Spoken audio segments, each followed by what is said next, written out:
episode 5 of Are You Fucking Kidding Me in regards to esports. Today is not so much an Are You Fucking Kidding Me, although I guarantee you with this topic I'm going to say it to Mr. Robbie here many times. Robbie, go ahead and introduce yourself.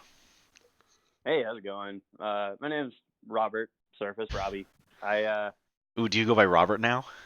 No, I don't. Well, I try not to. You know, I try to keep things a little bit more casual. Oh, People call me show. Robert though, because it says it on my license. Because we're all Sometimes. getting old. Yeah, yeah. Do people call you Matthew or Dude, actually, no, no one calls me Matthew. Thank God. really? It's either Matt. Except for Gary. Very few people do. Um, I don't know why, but that was the first thing that came to my head. yeah, of The, course. the only Uh, person I know calling you Matthew. he's a little weirdo, though. What can we say? But that's why we love him. Yeah. Um, So yeah, I consulted in esports. I was the tournament director for you when we worked at GameWorks, and I've since then been consulting for some individuals out here in Las Vegas who have, I guess, I don't know. I've been involved. That's all I can really that's say. all we can say. Yeah. So, before we dive into these topics that we have today, just a heads up: a lot of us have signed NDAs on various projects, so it's difficult for us to be fully open on some things. Other times, you'll hear me or Robbie um, describing things in specific ways that might be weird or might seem like we're trying to be ominous or um, leaving something to the imagination depending on the topic. That's absolutely by design.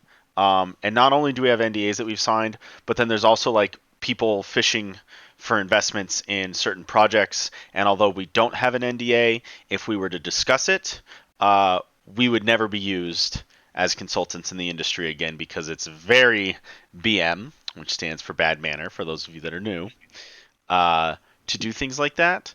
So um, if the conversation gets a little awkward, we apologize ahead of time, but it's something that needs to be done to protect both of our careers. Um, Nevertheless, Robbie, go Yeah, ahead and bring up I the. appreciate the disclaimer too, because I feel like I never hear that. Yeah. Um, a lot of people, they want to get into esports, and a lot of the biggest, one of the biggest newbie.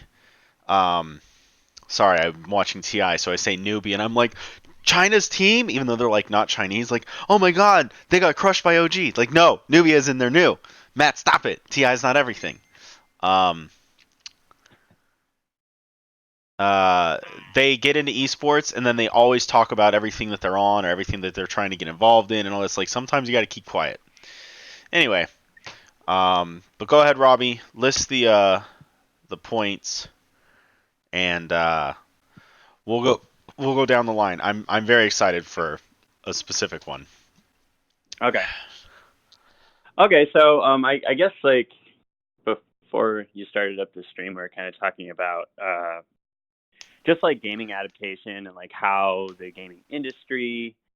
When I say gaming, I just want a disclaimer. When I say gaming, I don't mean video games. I mean like gambling and casino industry gaming.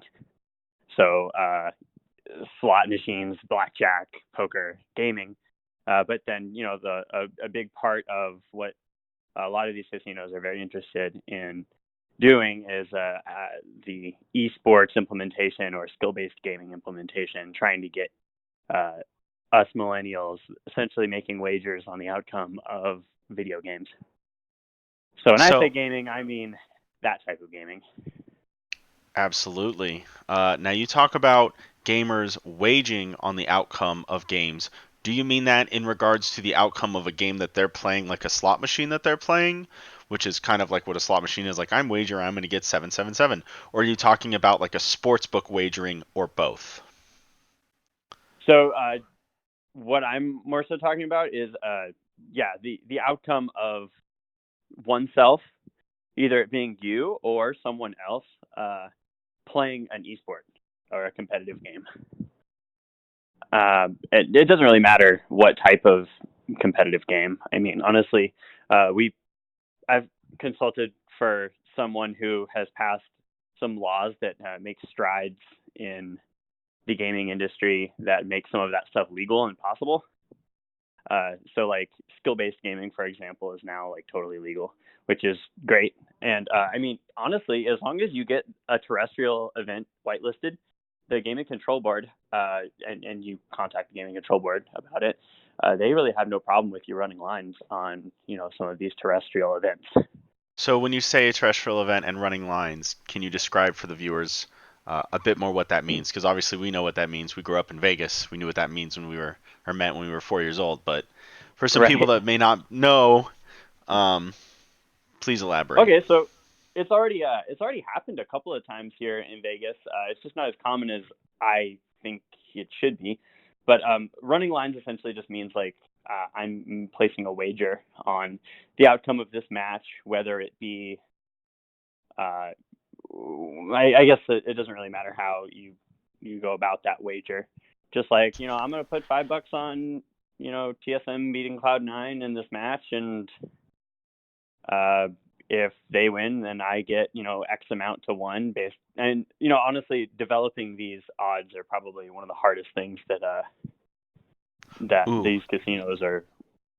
That put a pin in the that. We'll come back to that. Sure, yeah. But yeah, no, that's what I mean by running lines. And terrestrial just means that it has to be like a LAN event. It can't be online because there's way too many variables in an online event. Are And you saying unfortunately, like during the strides that were being made to for these like for these events, games like Fortnite became very popular, and games like Fortnite are an absolute nightmare for like when it comes to legality. Oh, you could have Because I just mean, ended at nightmare. Like games like Fortnite are an right? absolute nightmare. End discussion. Well, We can end on that point right there. I mean, I That's think it. we're both in agreement that Fortnite is not helping the progression of esports as an industry at Is all. it even an esport? Now that's a whole nother discussion. I say it's not. Well, I definitely don't think it is either, but it doesn't matter because other people do. So Unfortunately, that is the case. yeah, so if you, but honestly, I mean, how many investment pitches have you heard like based on like one event that just like the international Trigger for alert! example? Trigger! Stop it! I can't handle it anymore. Don't talk to me I about know. Fortnite investment pitches. And Well, I Newzoo. mean just The any esports industry is general. $1.1 billion by 2120 at newzoo.com. All these fake statistics piled on one another. Oh, by the way, everyone, if you didn't know, just about every statistic you've ever heard in the sports industry is like almost completely fabricated. In case anybody didn't know that. Yeah, I mean, I think most of the viewers of this show, even though we give like these basic disclaimers and have all these explanations for like what does BM mean? It means bad manner. I think most people that watch the show or have listened to my rants know, but maybe I get some new blood in here and expand from my typical 30 to 40 people that watch the show. Oh, one day I'll be famous, I promise. You deserve it, man. Thanks, man. So do you. Let's do an esports bar. What do you say? You sure? I Let's mean, go do an investment pitch. oh my God, guys, the esports industry is going to be $1.1 billion by 2021. We want to be the first bar that caters to that. Oh, you know what? Hey, at least Honestly, you have a that. place to watch your TI. Oh my God, I changed my sleeping schedule for it because I'm a goddamn champion. Um. Wow. So anyway, so now you said you can create lines, meaning people can legally gamble Yep. on location or live. Uh, what in the poker realm you'd say live poker, not online. It's Right. at the actual table at at a casino Terrestrial. or at a gambling hall, terrestrial. I actually really like That's that word. it's, I haven't used it's a it. good word. Yeah, I haven't heard it used that way before, but like it's like that's solid. I like that. I And, believe the first time I heard that word was from AG Barnett of the gaming control board at one of the one of the gaming control board meetings for esports strides, and he said terrestrial. I was like, damn, that's a good word, dude. I'm That's gonna use part that because word live, because technically, like because if it's online, it's online, live, it's still live. Yeah, exactly. Now Yeah, doing things but online and gambling on that doesn't work because. And by the way, I'm showing a shirt from a site called Bet I Win. Any online, I'm going to bet on myself or bet on game. I mean, it's more about betting on yourself than betting on TSM versus Cloud9 in the LCS or something.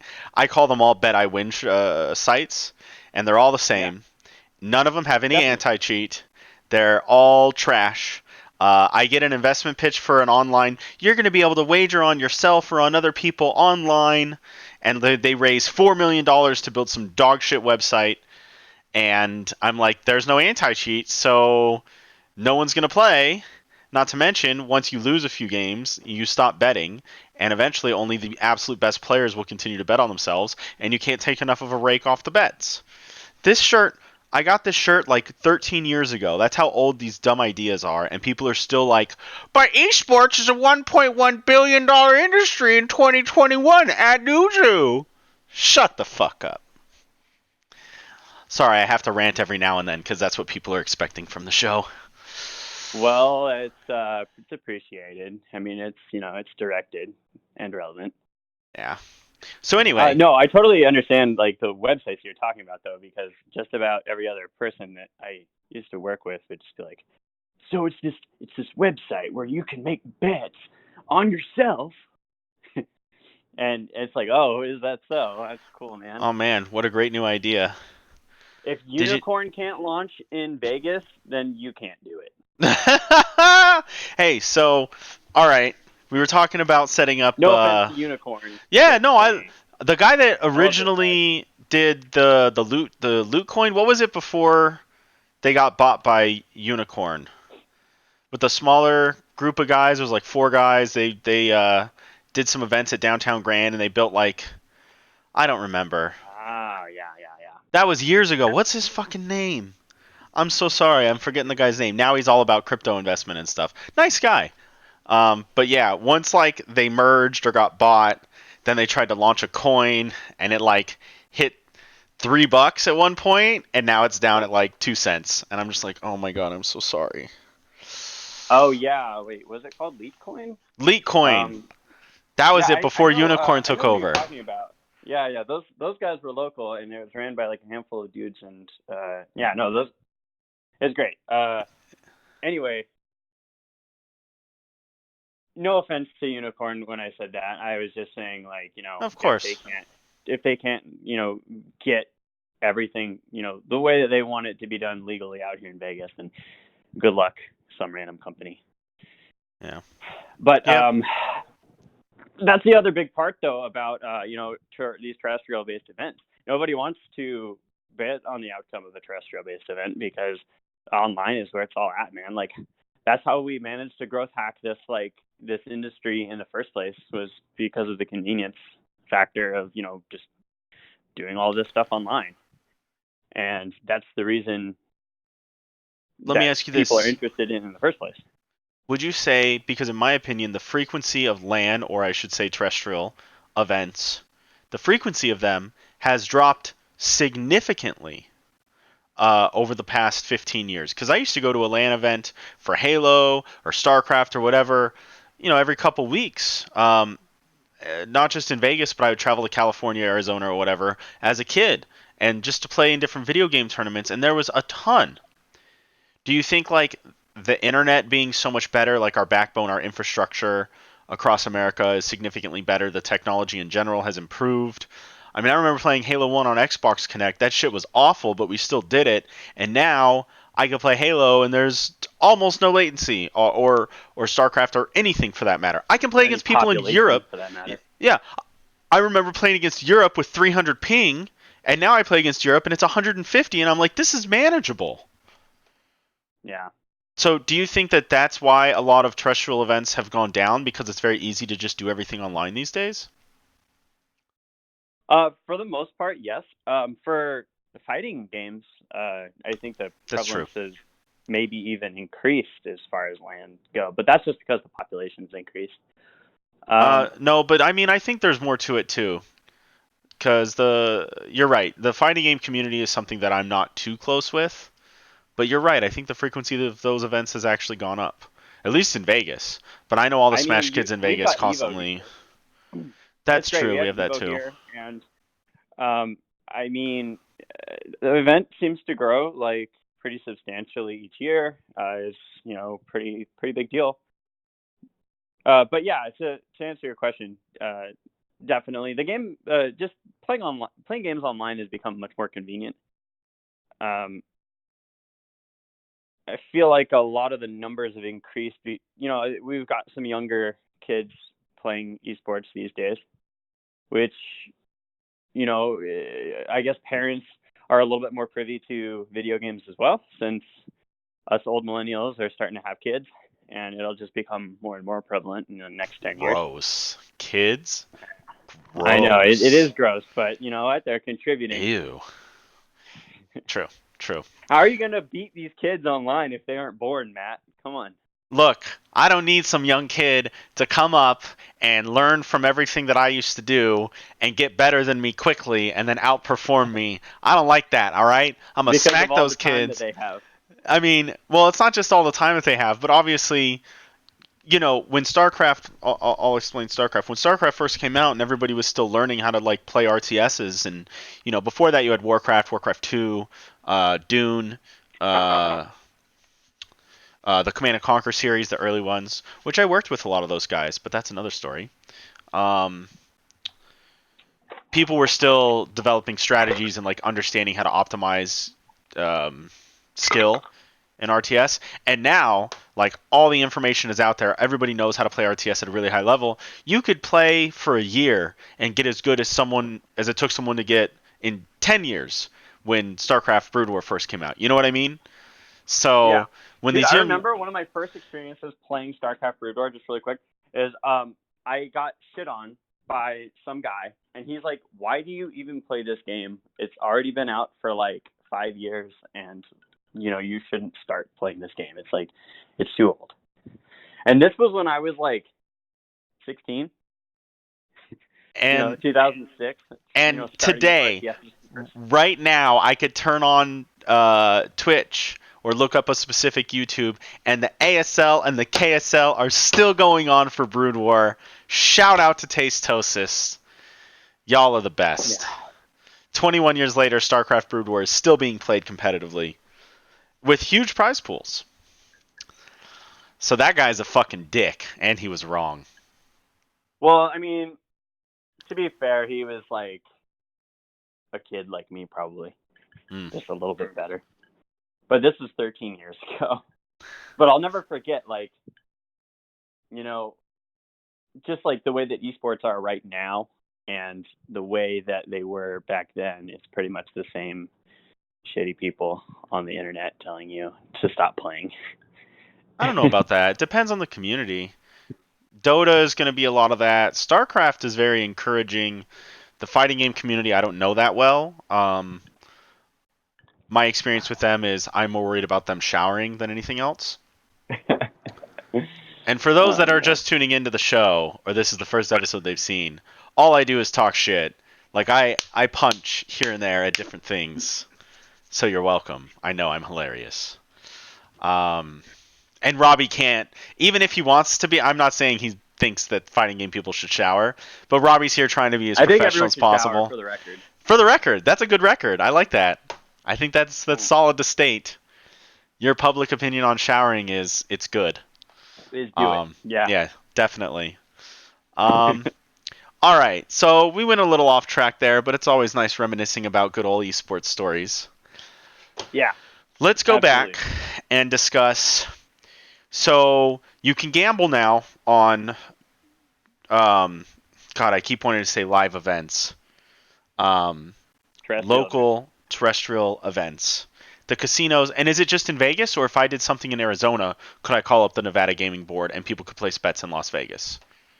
Yeah, and that's why I said terrestrial, because these events, as long as they're on land and taking place somewhere, Can I and then bet also very important aspect of this whole thing, needs to be whitelisted by the Gaming Control Board before the event takes place. As long as all of those criteria are met, yeah, sure, they have no problem with it. Now, Just have to can I let them place know. a And bet from Arizona, or would I have to drive to a Las Vegas casino and place the bet there? you'd have to place the bet where that bet is legally made. So yeah, you'd have to go to Vegas, go find a William Hill or wherever the line is being ran, and run the line. So if I That's were how to, you have to do it.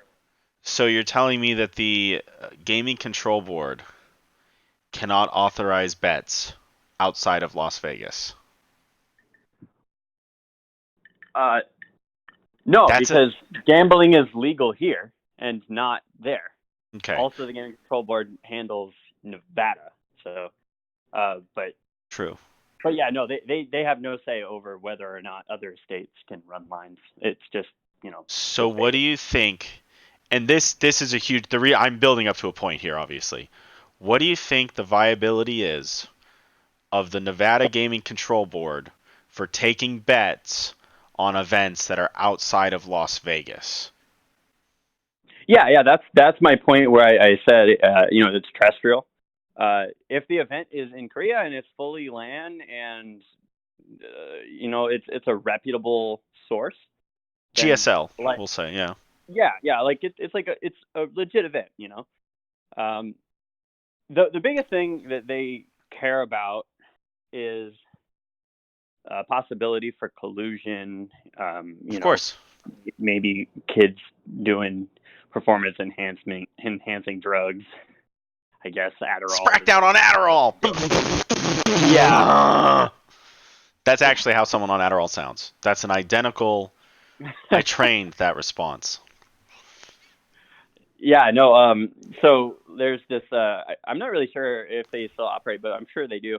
There's this board called ESIC where they basically are kind of like a regulatory board for these. Basically, if there's any cheating happening, they find out about it, and they are the ones who are authorized to, bring the hammer down on some of these individuals. For what organization? So if they see For someone any, cheating in well, a if they, Korean thing, they're gonna whichever ones call they up work with. Korea and be like, "Hey, that guy in Korea is cheating." Doesn't seem right to me. No, they're.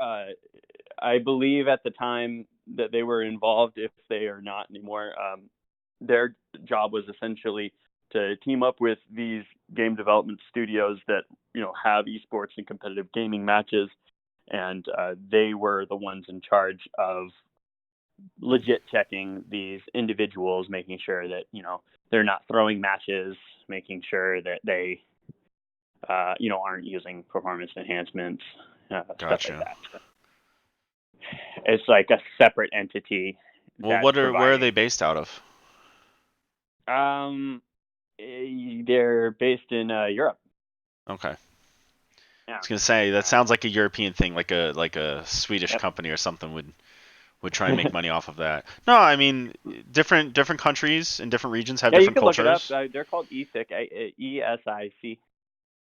Yeah, I'll look into it. Not that heavily though, because Hmm. what they're doing, I've had someone approach me here in Vegas, um, because they're putting together. They're always talking to the gaming control board, and like you said, the gaming control board is very concerned about collusion. And I'm like, if you are, why the fuck are you allowing poker to the extent that it's happening right now? But we won't go into all the cheating that goes on in poker in Vegas. Um, Oh yeah, I mean that's why I was saying that Fortnite was taking such a big step back for esports. It was because especially with like this line betting, it's really hard to have that when you've got a 100-man game where collusion is as easy as, hey bro, don't land here, where land collusion on the other side of the map. where collusion and Collusion. cheating lands you in the World Cup and gets you a free payday. Do Yeah, you dude. can we tell that story real quick? So, for those that don't know, Fortnite World Cup had 10 weeks that you could qualify. Week 1, 10 people qualified. Week 2, 10 people qualified. Week 3, 10 people qualified. They do it for 10 weeks. Week 4, These two guys get caught cheating. Straight cheating. Now, the usual punishments are like a 1 year ban, a 3 year ban, or a lifetime ban. Fine. Um, Fines are rare because these players weren't on a professional team. They were just Yeah. players. I could be wrong because again I'm not knowledgeable of the professional Fortnite players because I just don't really care. Um, Yeah. but as far as I know, they were not on a team, so they weren't going to be fined. But yes, fines if you're like on an actual team does usually happen as well. But I'm more concerned about the time ban, and you obviously know what I'm getting to here. So you Hmm. either get a 1 year ban, a 3 year ban, or a lifetime ban. And different agencies, different companies think differently on how long the duration of the ban should be. I'm okay with any, honestly. Personally, I like lifetime bans, but can people change for the better? Maybe. I think it's possible here and there, so maybe lifetime bans are a bit too harsh. Minimum 1 year ban. 3 year bans, I think, are the next best step because if you do a 5 year ban, the game might be dead by then. It doesn't fucking matter. You know what I mean? Anyway, Like my stance on showering, penalties for collusion, good thing. yeah. So these guys get caught cheating in week 4. They get banned for 2 weeks. Or was it like 1 week? Like it's technically 2 weeks, but they're allowed to play 2 weeks from now, so they were allowed to play in week 6. They get banned in week 4. They were caught cheating. Week 6 comes along. They fucking qualify for the World Cup. Holy shit. Your punishment for people cheating, which is you're cheating for a minimum $50,000. Like each player that qualifies gets a $50,000 check. You're cheating. You should go to jail for fraud. Like, am I wrong here? I know I'm fairly punitive on like people need to be punished. Yeah, it's my kink, obviously. But like, no shit. These guys cheated trying to make $50,000 off of other players that are playing legitimately. They get banned for 2 weeks. They come back and they still fucking qualify for the World Cup. Fortnite is knowingly, or Epic Games is knowingly allowing cheaters into their. They're paying them money and they're allowing them into their World Cup. Are you fucking kidding me? Even all the other pros were like, this is really happening. There's no punishment for cheating. Why would people not cheat now? Like, the whole game is ruined. And I mean, everybody knows Epic Games is a joke in regards to competitive side of things. Like, they just have, they're brain dead. Um, this is a known fact.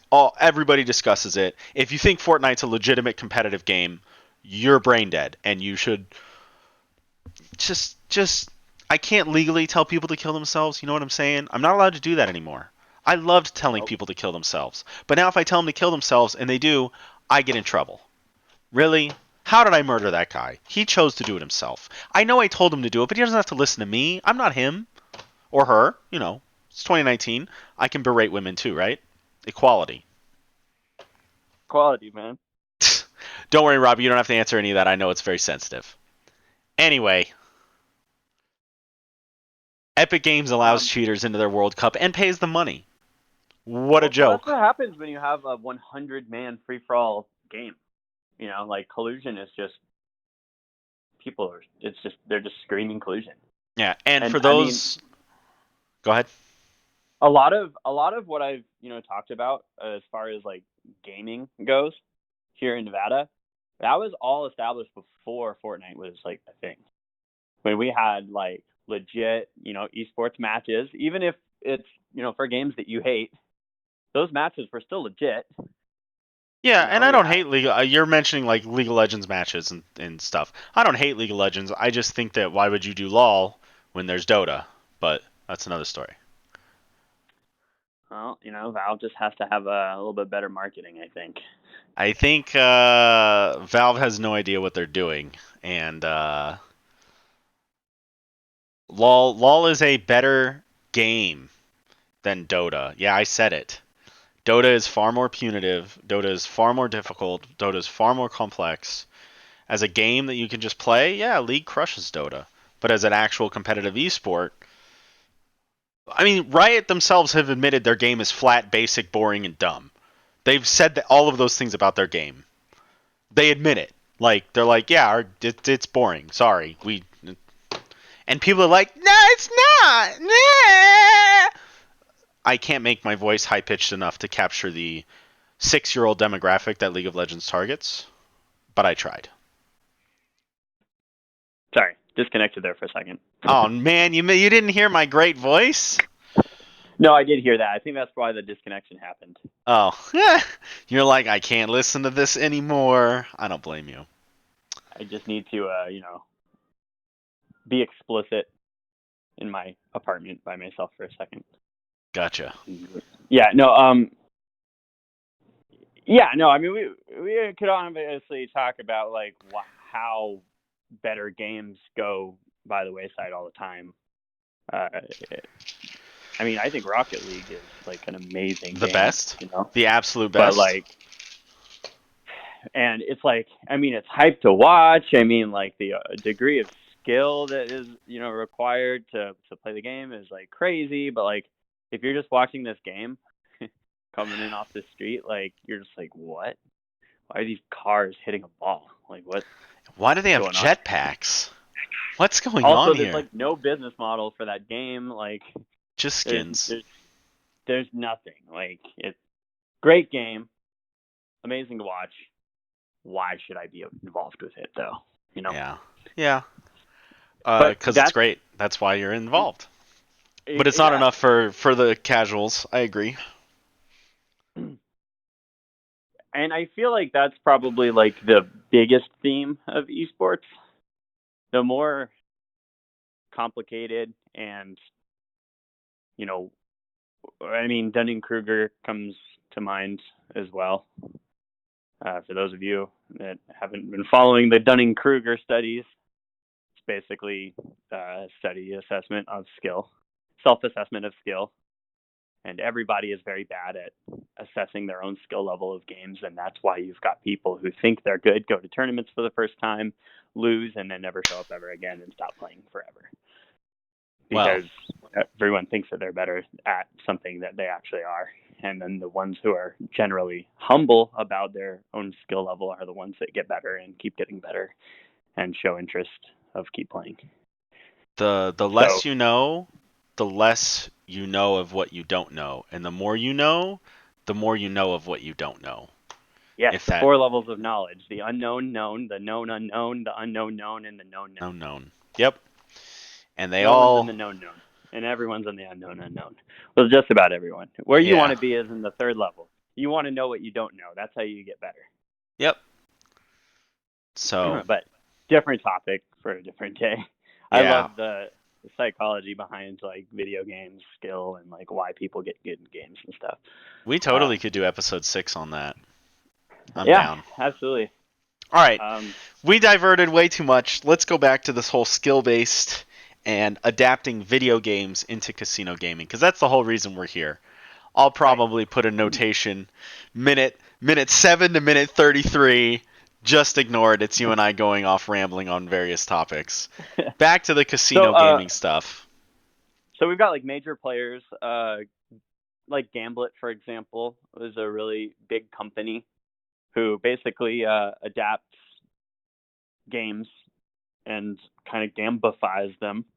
That's Gambify with a B. And you can go into any casino just about and find these Gamblet games, and they have like skill-based games that you can play for money. Describe a And skill-based game for me because okay, I so still don't know what it is. Just kidding. basically, what a skill-based game means is, I mean, what it's eventually become to mean and what it originally was supposed to mean are two different things. But what skill-based games was originally supposed to be was if I wanted to go into a casino and play a game and then be like basically judged based on how well I do on that game and paid out based, to reflect that, then I could.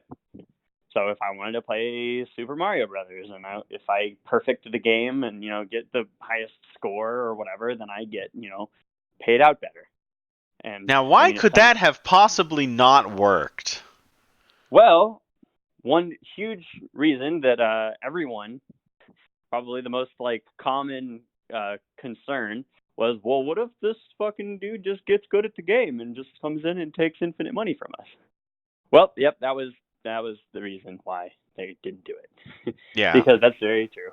I have two things that I always say about that, but since skill-based gaming isn't considered that anymore, let's Right. hear what the new. Now we've got this new amalgam of what skill-based gaming is. It's basically where you have that same game, except you're going to essentially implement various applications of RNG that will either change the outcome of your progression or make it easier for you to win, or just like a straight up like, here's some money, here's some So money you're putting the randomness back of slot in. machines.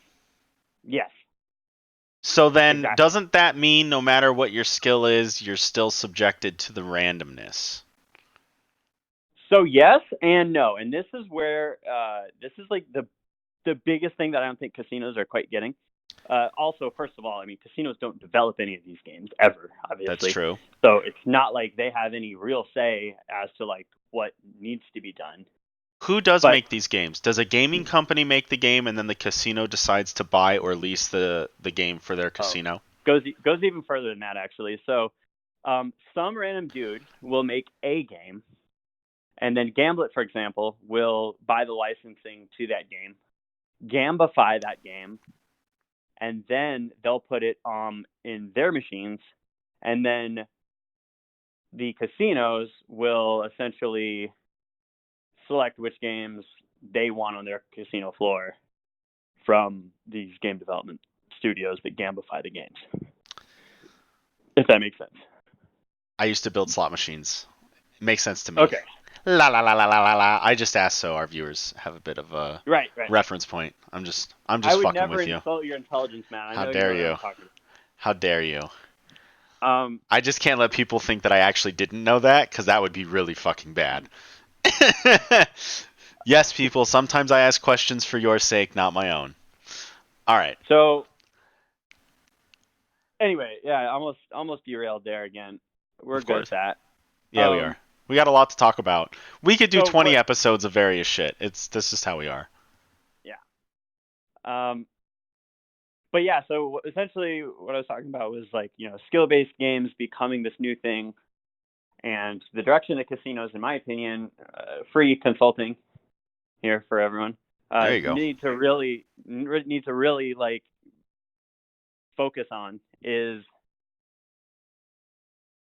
this this like edge that you can provide for yourself, and figuring out what that edge is so you can basically have it. I mean, just like poker, uh, and then the casinos counter your edge with an update or with something. So that way you keep it fresh, and the casino still wins, but the person still feels like they have some level of agency. See, but you're And talking about feigned control for the player. You're saying that the casino has to one up, and this is where you and I disagree. And this is where I have a disagreement with almost everyone in the industry. I've yet to find someone that understands the math the way that I do, and I'm going to explain the math the way that I see it, okay, if you don't mind. go ahead. Quote, skill based gaming comes down to two simple rules.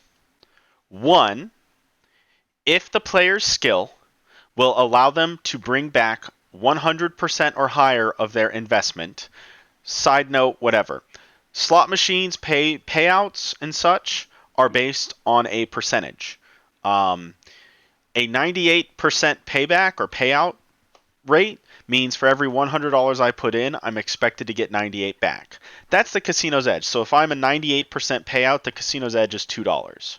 Now, that doesn't seem like much, and actually most slot machines are not 98. They're anywhere from like 89 to 50%. Um, 85 is the legal, like, but yeah, it doesn't matter. 85 is illegal what? Average? No, they can't go lower than that for No, a they slot machine. can. I mean, unless I built slot machines like a decade ago, so I could be outdated on this. Um, It depends. If it's like a $5 slot, but it's a penny slot, so you can put up to 500 pennies in. If you just put one penny in, they can lower the percentage payout to really low, to like 50%. Oh, okay. So 85 might be the legal limit, legal low limit if you are full paying. Like if it's a quarter slot machine, it's quarter. If it's a dollar, you put a dollar. Um, but if you put less than the maximum amount, most slot machines will actually pay back less. Quick tip for you guys: if you ever come to Vegas and play slot machines, always play the most amount. Given the rules in the casinos change quite frequently, it's a very fast-paced industry, so I could be outdated on this. Um, anyway, Time is their edge, so yeah, least exactly. amount of time. Yeah, Um, play as much as you can. I mean, I think the coolest strategy for slot gaming is to come with like 10 friends and all pull your money together and then bet the largest denomination you possibly can as a group and make a thing out of it. So that way, you're at least having fun with a big group of people. oh, I see. So That's you focus more on the entertainment side of things. Yes, I think Oh, that's the most absolutely. important part when you're gambling in general. I mean, Yeah. that's the way to do it responsibly, I think. Have Now, fun, create a limit, play with lots of people. Robbie, because he cares about potentially consulting for the casinos, can't tell you this, but I will tell you my favorite way to gamble. Don't fucking do it. You're going to lose over time. It's not a good idea. The casinos always win. If they didn't win, they feel like, I know a way to beat Vegas. Really? That's why a new casino, bigger and better than the last one, goes up every 6 months? Like, people have figured out how to beat casinos, yet they're opening new ones every week? Hmm. Well, I mean, it definitely doesn't help that if you do figure out how to be. Oh, you cut out. Hello?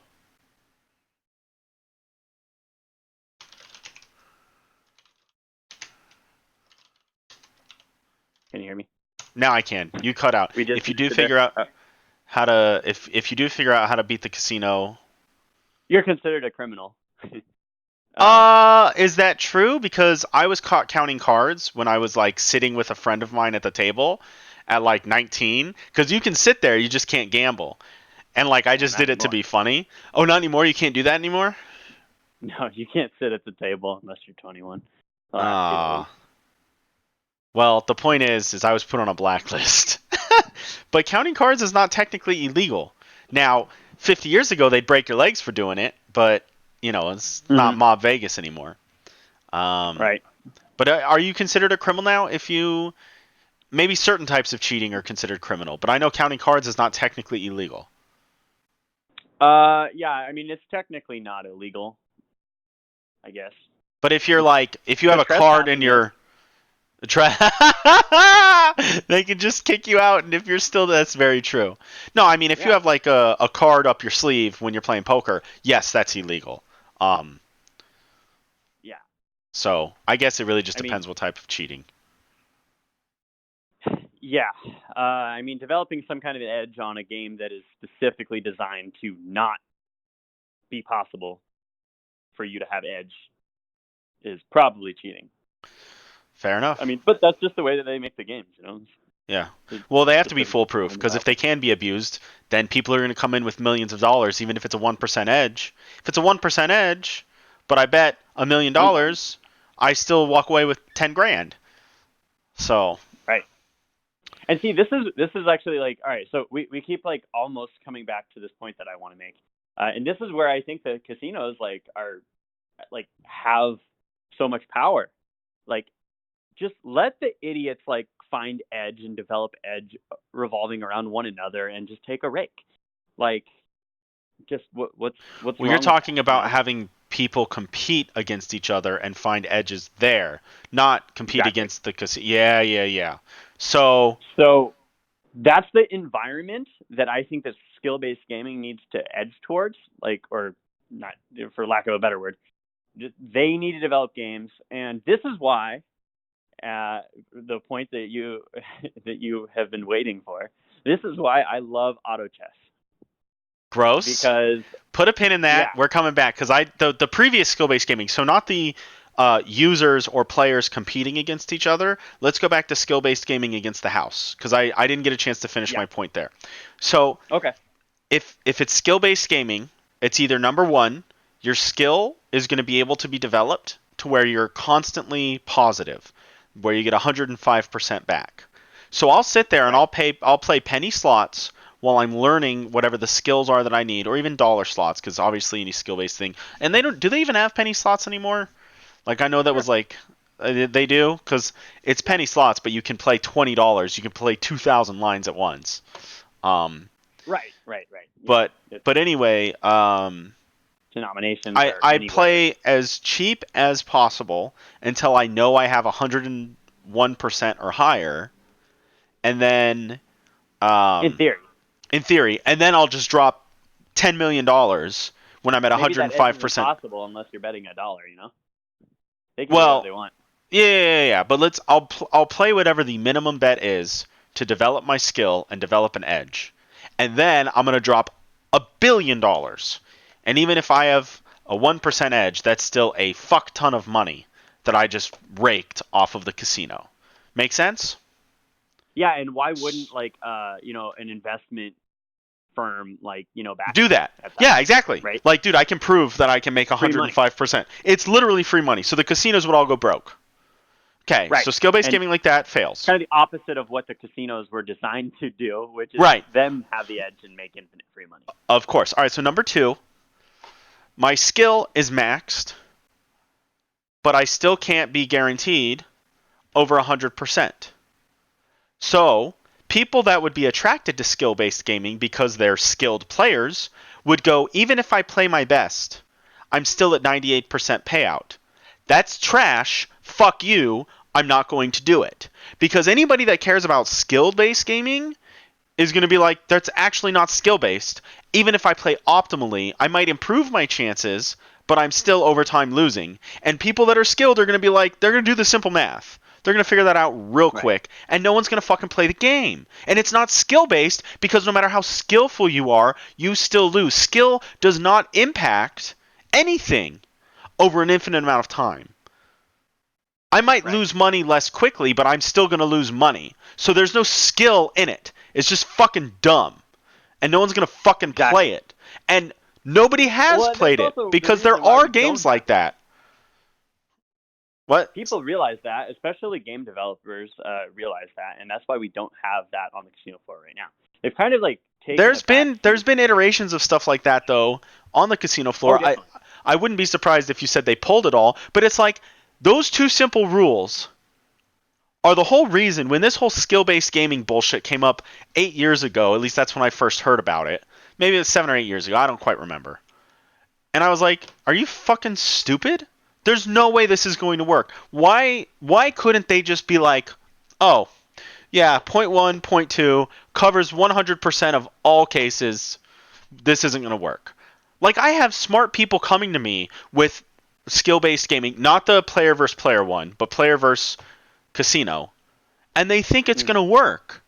And I'm like, Right. "Are you fucking I don't want to say the word retarded cuz it's not, but like, are you mentally deficient? But you'll Like, mention it.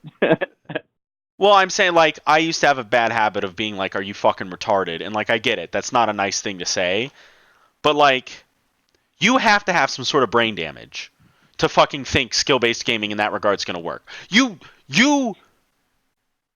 those people, fuck, I can't tell people to kill themselves. Those people should reevaluate all of their life choices, maybe check themselves into a mental hospital. I don't know. I don't know what I can and can't say anymore. It sucks. You say whatever you want, baby. All right, that's what I like to hear. But anyway, um, now so you bring up I the third iteration of skill-based gaming, which is player versus player, and I have heard this angle before. Was there something else you there's wanted to talk also about first? well, I just wanted to add on that that skill based gaming thing being a trap, basically a dead end. I think there's like a couple of little things that haven't yet been like really focused on. I think the entertainment factor and the actually having fun with the game part could be possible despite Edge. And I think that having those little random implementations, like we discussed before, those little mini slot reels of RNG implemented, at every turn and every corner, are, I think, exciting and could make a game potentially very fun. As I Yeah, but wouldn't necessarily call it a skill-based game anymore, because you're not right, really looking for edge as much as you're just exactly. looking for the fun factor. But if you had a longer, like imagine like sitting down with three friends, Well, all you're throwing just in twenty you're dollars talking about and a bonus putting. structure, honestly, which a lot of these games have. Like if you hit a certain if a certain token comes up in your slot reel, like it goes to a secondary slot reel with more slot like rolls. You know what I mean? Like Kind you're of, just yeah. talking about a bonus structure, which is actually very popular and implemented in, I would say, 30-40% of the games I see on the casino floor, of the slot machines I see on the casino floor, excuse me. Hmm. So, Yeah, I mean, and then they even have like skill-based bonus functions, like Space Invaders, for example. I know that there's a slot machine where you can essentially just play a game of Space Invaders, and if you make it through all three levels, then you get paid out, and it's kind of cool. But it's but like a normal slot machine, and if you not get paid out more than 100% cuz then I'm going to go to the casino right the fuck now. I found my well, new so job. those RNG implementations that I mentioned, one of the RNG implementations is that there's the little UFO that you have to kill to progress to the next level, and sometimes he just doesn't show up. So I mean, then that's sometimes random. winning That's is not skill based, impossible. as you said. Exactly. If he comes up, it's skill based, but if he doesn't, then it's not. Yeah. Uh, That's to me that's the same thing as a slot machine roll. It's a roll chance exactly. It is, cuz and it it's definitely 1 is. out of 3 times the UFO doesn't come up. That's a 33% roll chance, boys. Like simple math. So Oh, yeah, I hate shit like that so fucking much. That's just so shady. You know what I'm saying? it is. But I mean, so is like gambling in general. I mean, honestly, what are you really doing? Like, you're just like Yeah. tricking people. But I mean, like I said, I don't like gambling. I tell everyone don't gamble. I grew up here. They're like, but you can win. My friends actually aren't like that. Most of my friends are like math people. They're like, yeah, I don't gamble. But then I have yeah, some people that are friends of mine that are like, but I love gambling. I win money. I'm like, no, you don't. You don't keep track of money. You remember your $300 and your $500 wins. You don't remember your $20 times 100 that you've lost. right. It's so gaming actually has changed a little bit these days, and they're a lot more open about the odds and about how, like, hey, I mean, I think there's even like little advertisements around the MGM properties, like on each slot machine. It says unicorns don't exist, but the edge for the house does. Learn more by pressing here, and like you can actually like learn more about. It's called Game Sense, or they call it Game Sense at MGM, But do and they you do can. that because they want to, or do they do that because government agencies were like, "You're creating addicted people. You can't do this anymore." Like you have to Um, portray I odds. mean, I couldn't tell you, Yeah, because like but they used to send limos to people's houses. Like Harrah's got in trouble. I think it was Harrah's because they would identify using big data like who their biggest spenders were, like who were compulsives, and they would just send limos to these people's houses for free, obviously, and then get them into the casino, and then they'd lose their rent money. And it's like, well, Harrah's, you shouldn't really be doing that. That's rather immoral. And well, I mean, why do you think they put people up in their hotel rooms, or why do you think the hotel room model was ever even like developed in the first place? It's just like that's what they do all the time. They're just like, hey, you're a moderate spender, you're a gold level player. We're gonna fly you out to Vegas and put you in our hotel room that costs us literally nothing, give and you you're gonna tickets, come spend two money. tickets And to we're this gonna do show and that 2 tickets times to that forty show. Yeah. thousand till we reach maximum occupancy during the summer, which they do every day. Yep. And then those people are just gonna come and pay the bills. But I mean that's just gaming. That's just Vegas. Yep. So dark. People just losing their money left and right. All right. Vegas is a terrible town. You're cutting out, by the way. Sorry. Now we can go back to that third and I Yes. believe Let's smartest implementation of skill-based gaming. let's end on the potential of the player versus player skill-based casino gaming. Yes, yes. So essentially, right, we already have this incredibly old game. You've probably heard of it. It's called poker, and Oh. it's this game where people can develop edge on one another, and the only casino facilitation is, well, I mean, take a little bit of they take a little bit of money every round, and that's theirs now because they provide the digs. They got their dealer, they got their facilities, whatever. So yeah, they deserve the money. Very well deserved. I think a good poker room that makes money is very well deserved and adequate. Like, there's no shadiness that happens in that particular aspect of poker at all, in my opinion. That's awesome. So why not have something like that, but like an adult arcade where you've got people coming in and you've got people playing against one another, and one person will win or multiple people will win in a tournament style based game. And why not just implement those specific odds that you have in poker already, but just in other games, and just slap video games on it and just be like, all right. So So now, that's the future of gaming, in my opinion. future They of just need to casino. do Yeah, it. yeah, yeah. See, when you say gaming, I still think video games because I've always, when I reference casino gaming, I actually say casino gaming. So sorry, Okay. I'm a little off. But yes, so I actually, to an extent, agree. Um, I'm a huge fan when it comes to business as providing a service for a fee or goods for a fee, which in a sense is a service. I've done the service Fair. of finding the goods and sending them to you. You pay me the money.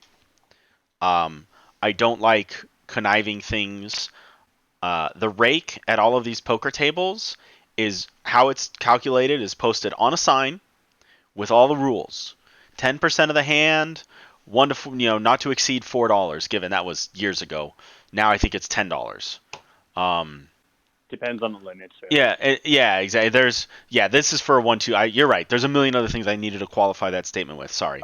4 is still the pretty much like accepted number, though, unless Yeah, for there's a like a bonus. 1-2. If there's a bonus in that poker room, then maybe sometimes they'll take 5 or 6 maximum, Yeah, but yeah, it's usually never more than that. As far as like a baseline goes, it's about 4 right. for 1-2, So 1-3. yeah, so for the low limit poker stuff, or I'm sorry, it's still no limit technically for the low buy-in poker stuff. Um, the casino will say up to $4 a hand. The average hand takes 5 minutes. I'm making up something here that's not statistically accurate, which would be 12 hands an hour. So 12 hands at $4, you make $48 an hour for the table, for the casino at that table. Sure, That is, theoretically. yeah. I'm oversimplifying the math to explain a point. Hmm. That to me is perfect. That is a great business model. Right. Here's where I slightly differ with you when it comes to implementing video games. Technically, esports, because implementing video game competitions is not implementing esport competitions. They're two different things. People Way think they're different. the same, they're way different. Lots of crossover, I will say, though. Yes. In the demographic and the appeal, if you did have an adult, sorry, just really quick, if you did have an adult arcade where you have a bunch of these games where players can develop edge on one another, peer-to-peer skill-based games, if you will, uh, then there's probably going to be a ton of gamers that just like maybe want to go watch Ti at the bar nearby. That's one way that you can get some of those esports Are, enthusiasts and side note, video are you gamers. fucking kidding me? Episode 6. Vegas has 100 different esports businesses. None of them have even mentioned the largest esport event in the world, TI. Last year, my friend that Because they owned, hate you. I mean, they're welcome to hate me, but I'm still right. That's all I care about. How the fuck are you like the analogy I give is we're an American football company. What's the Super Bowl? We don't even know what that is. Like how is this a fucking thing. And some people be I like don't the know. Fortnite, Raiders are pretty close to that. huh? You cut out a little bit. Sorry, The man. You're fact robot voicing a lot. pretty close. Still can't hear you. Still can't hear you. You hear me One more time. Nope. now? Nope. Barely. If I cuts out a little bit, I'm still All right. talking Now, though. Can you now hear you're me good. now? Now you're good. So what were you, I Okay, didn't hear cool. anything you said. Sorry. Okay. No, I was just making a jab at the Raiders. Oh. They are. They have very little to do with Super Bowl because they're very rarely involved with it. So they're Hey. technically an American football company that Yeah. doesn't know what the Super Bowl is. But yeah, that Hui was hui my hui joke. hui. Hui hui hui hui. I love it. Oh yeah, and by the way, we're getting the Raiders. Yeah, for those that don't know, Las Vegas is getting the Raiders. Don't know how I feel about that. I like football, I but think that stadium is really cool looking. dude, that stadium's dope. It's Vegas going to be Vegas really has cool. construction down, like no joke, and the Yeah, big buildings they out can here build it look tomorrow. nice. Yeah. I mean, it's not Shanghai, but Unfortunately, it's I don't it's know what they're fucking going to dope. do 350 other days of the year. Eh. I haven't really. Isn't there another sports team that's going in there? Like not like I a mean, they're going major to try and one, fill but it with everything they possibly can, honestly. Like, yeah. I know, I guess Beyonce only does stadiums, so I guess we're going to have Beyonce. Oh, I mean, I'm already sold. I'm gonna go there. Her tickets are only $800 a pop or some ridiculousness like that. They're going to sell out, too. Yeah, Jesus. I wish I was talented enough to sell $800 tickets to my shows. Yep. I'm Yeah, lucky if people 40,000, 40,000, I think, is the. is the Maybe they'll have capacity. EDC there. That'd be kind of cool. No, it's not big enough. Oh, Yeah, that's gross. Oh yeah, no, this $1.1 billion thing that we built, it's not big enough. yeah. It's I mean like square footage. It's not big enough. You have to because there's so many stages. You'd have sound bleeding over, and you couldn't fit everyone in there, and Yeah, I've that's a whole never other actually thing. been to EDC, so I don't really know Yeah, how things work. you should go I've once. been to the It's not racetrack. my yeah, it's not my kind of party, but like EDC is for everyone. Like everyone should try it once. It's dope, and I never want to support Insomniac, but like EDC is the largest American party of its kind, and you should go 1 year. Go this year. Next year, yeah, Yeah, that's what I mean. maybe. The next iteration. But I'm gonna anyway, do Burning Man next year. I'm gonna do the actual ooh, best party of America in America. I mean, So that's where all my money's going next year. All my extra money. I go to a lot of parties, and I don't know if Burning Man is the best, but it's the only of its kind. I'll give you that one. Yeah, it better be nuts. I'm gonna spend a lot of money on it. It's not that nuts. Like I'd I rather like the spend the people. money. Yeah, I guess. I mean, we don't. We're I'm derailing. more of a Let's go hippie back. than you though. Yeah, but I don't think Burning Man hippies are real hippies. I could go after the burner community real hard right now, but I'm not going to. Oh, Um, don't hurt me, man. We're talking about gaming right now. yeah, exactly. That's why I was like, we're getting derailed. But if anybody ever wants to talk about what are good parties to go to, hit me up. I got you. Don't listen to this Robbie guy. He's bad. He doesn't know what he's Hey, talking I'll about. go to hardcore parties too. I like Look, you introduced me to Gambler. I fucking love it, man. I know, man. They're the best parties in the world. They are Unfortunately, the really fun. American ones. Even the little ones that you throw together are really great. Yeah, man. My birthday party was legit. Had a wrestling ring and shit. The Ultimate Warrior rose from the dead to wrestle a gay Skeletor. Who does That that? was the best. Who thinks of I this loved it. shit? I am the I don't know, gimmick man. king. Um. Anyway, and I'm playing music that samples the Ultimate Warrior while he's fucking body slamming my friend. It's so good. Oh, so many good memories. Okay, so back on point. Player versus player stuff. Taking a rake, taking a service, taking a service fee. Now, let me ask you this. So, we talked about the difference between video game competitions and esport competitions. For those that don't know the difference, video game competitions, you could play any game competitively. Even if it's a single player game, you can have a race to who completes it first. You can have a high score contest, like the old Pac Man games and things like that. If it's That's actually what they competitive, call them, by the way, contests. yeah. So, and if it's, like a shooting game, such as Counter-Strike, that's an esport. I'm trying to think of like a non-competitive. Honestly, I was going to say Splatoon, but I think that shit's fairly esports. Like, that shit's fucking dope. I don't know if you've ever watched that. Yeah, Um, it's esports for sure. All right, so actually, I'll use Hunt because it's like got a bunch of people and they shoot each other, but they Golden also Tee have is to a good kill. example. I think Golden Tee's potentially esport worthy. I think it's got some depth. They I have tournaments at yeah, New but Orleans we'll every we'll year. say we'll say Golden Tee because all at the core root you spin a ball and the guy hits the golf ball and whatever. The point is, video game competitions can be any video game. Esport competitions have to utilize games that have extremely distinct mechanics that are also extremely difficult to master, such as Rocket League. You have air dribbling and all this other craziness. StarCraft, you have players playing at 400 plus actions per minute. Um, Dota has unbelievable complexity in regards to skill and item choices for each of your characters, and then hero combinations, not just your own heroes, but how you compare, not just your own synergies, but how you counter your opponents. Like there's drafting and there's so much complexity and so much depth and so much skill required in an esports competition that in an esports competition, the best player or the best team will almost always win. And I say almost always because upsets can happen or people can get, I hate to use this word, lucky, because the whole point of an esport is to reduce luck as much as possible. Um, this is why some people don't consider card games to be esports at all, because you could just have a shit draw and mulligan and shit And and see, I'm mulligan. okay And with that. For the record, I'm fine with that. I I think that I think that game development companies need to embrace that aspect. Stop calling your shit esports. Start calling your game, whatever this new term that we can come up with. We can Yeah, just just say, competitive gaming. It's just something to play competitively.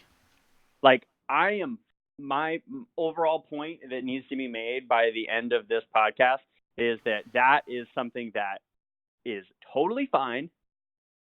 Like even Fortnite, that's a variant. There's so much variance in that game, and there's so much like potential collusion, and like just calling it an esport is just ridiculous. Like you're never going to be able to get enough edge to win consistently every game, like you said. It's My just not biggest going to happen. issue with Fortnite is the same issue I have with every battle royale. As soon as you have more than two opposing sides, it's instantly not an esport.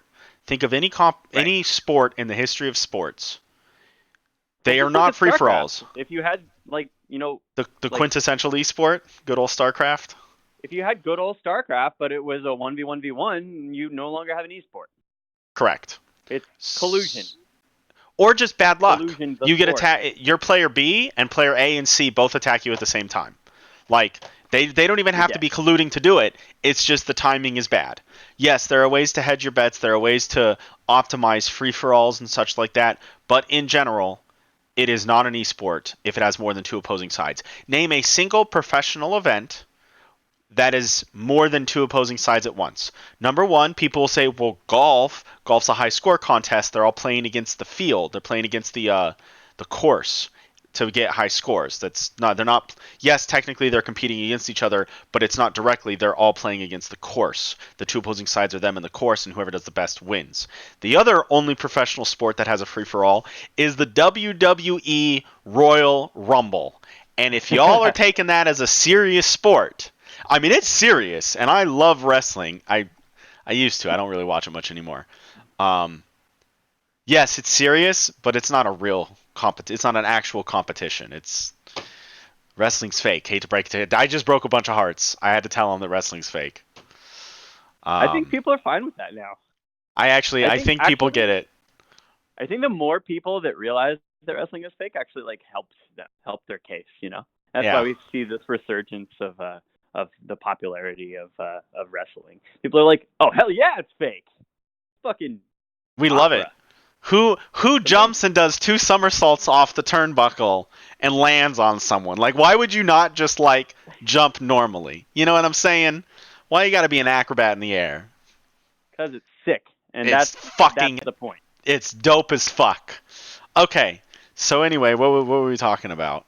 Um, You were saying that yeah. It's not an no esport. So esports is difference between worthy. video game competitions and esport competitions.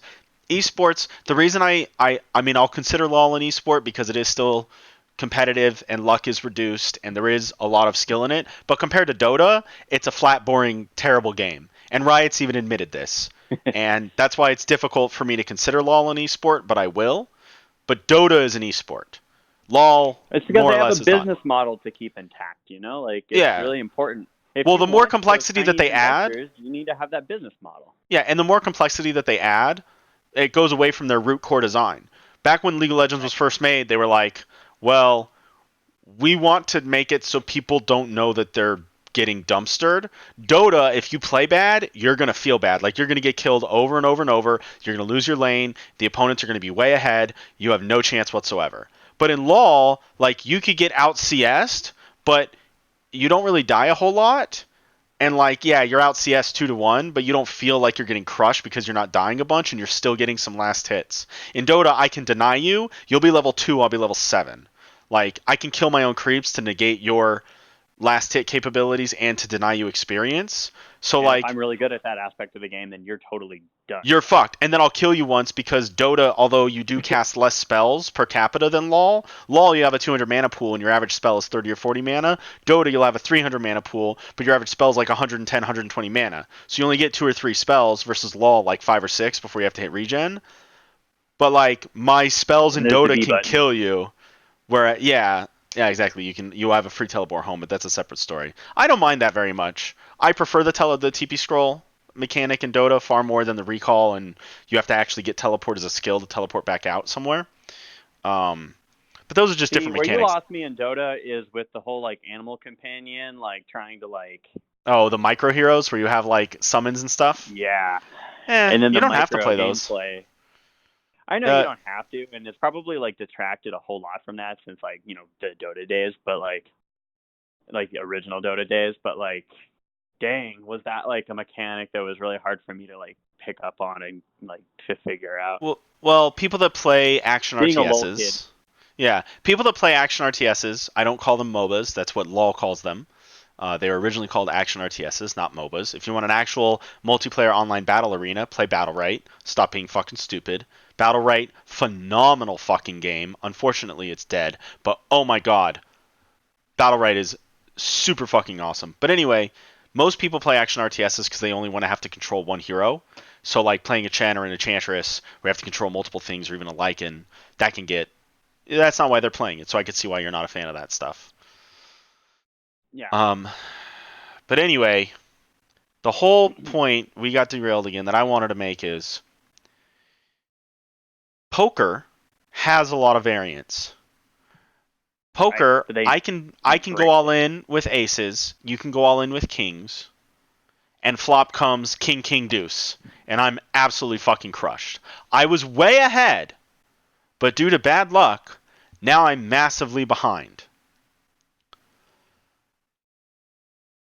Yep. Poker has that level of variance.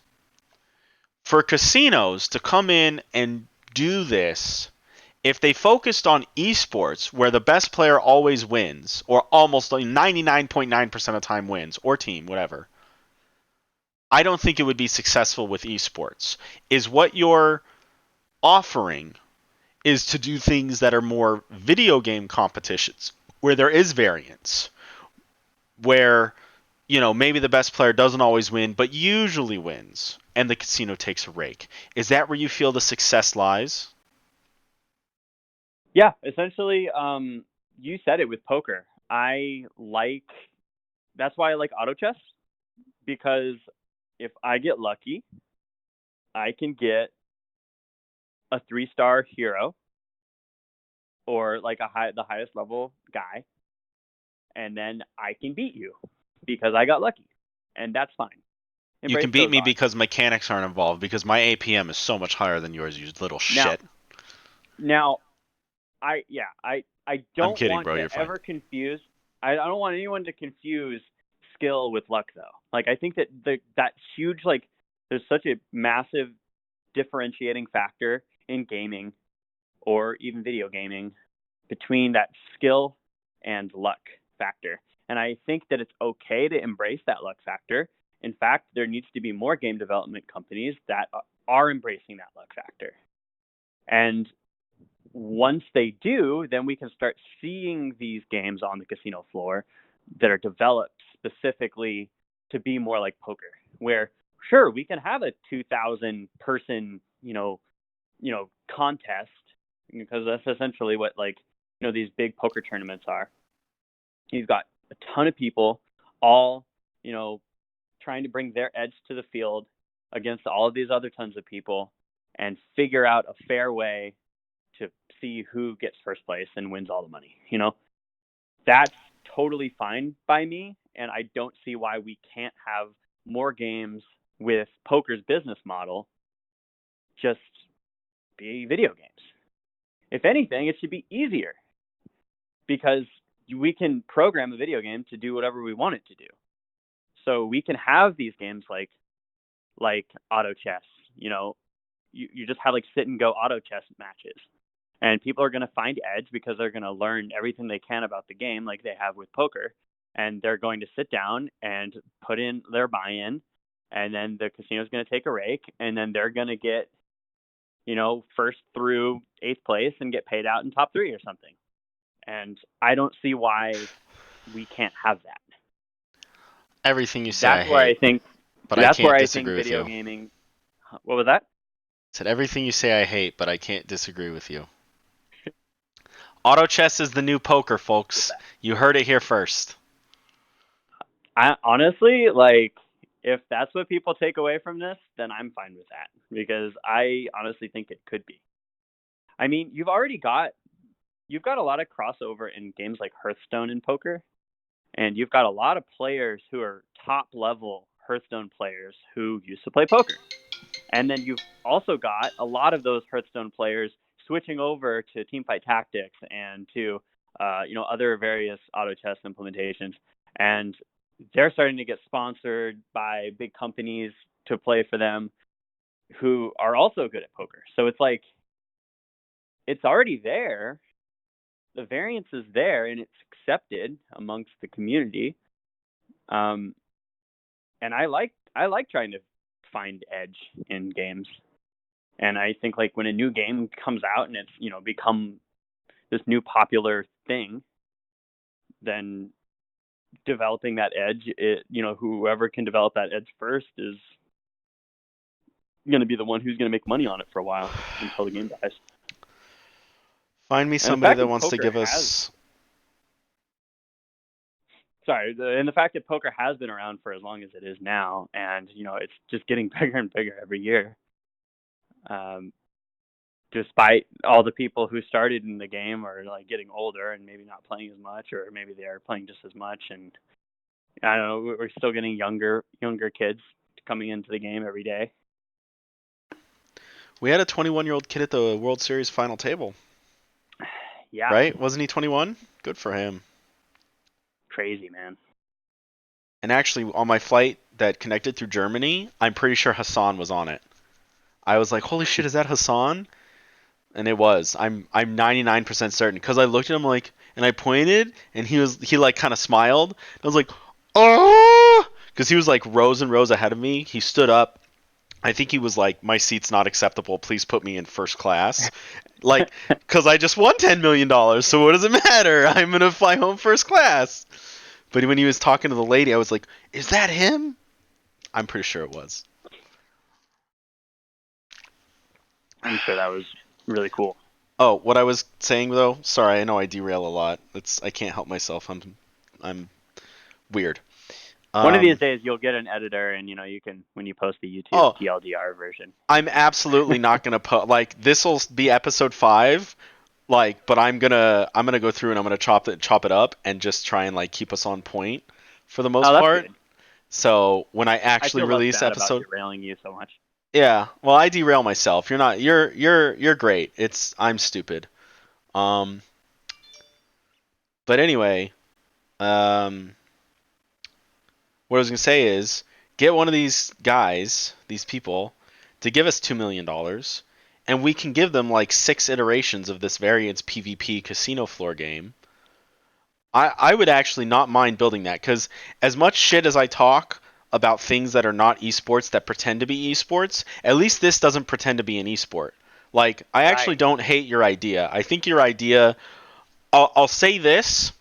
Actually, I'm going to keep a specific because there's something I've always wanted to say about these casinos and the whole industry as a whole, but I'm not going to discuss it online. That's an offline conversation. Um, Okay. I'd be interested in building that game though. See, I've slowly developed this opinion as like You're cutting out again. my microphone. Um, but no, I've slowly developed this idea, and like, oh man, like, all right, just stop calling these like games with variants like esports, and then like maybe we're onto something. Maybe embrace this whole factor. I mean, I know that a lot of game development studios don't like the idea of their game being gambled on, but if you're going to make a game that's based on variants, dude, like I think Yeah, you kind of need I'm to, you I'm know. shocked. Maybe because we grew up in you grew up in Vegas, right? Essentially Nevada. I mean, there's Yeah. gaming has been around me my entire life. Yeah, I Gaming is gaming. I um I don't understand the I don't want people gambling on my video game thing. I'd be like, why the fuck not? If it's another way to make money, that's great. But maybe you're right. Maybe these video game developers don't want that. But Well, I mean, they want to keep their audience young because the the kiddos don't have to pay for any of the stuff. They just have to like it because their parents will pay for it. yeah. And like that's a great thing to have, I think. To have like fanaticism being bred on the fact that like these kids don't actually have to pay for anything. And like that freemium business model is the reason that esports ever even got popular in the first place, was like providing that accessibility.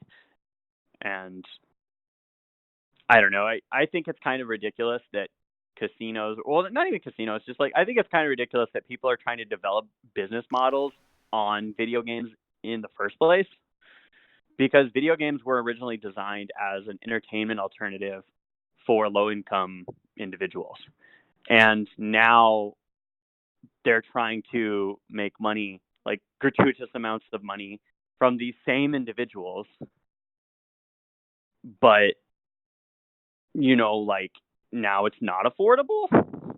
I don't quite understand why Well, you would, change that. And I mean that just brings up the whole like factor of like land centers and why they fail. And just don't build a land center, folks. I Heard it mean, here. you should have told like 9 casinos that over the last year. Oh, I'm sure you did, and they just didn't believe you.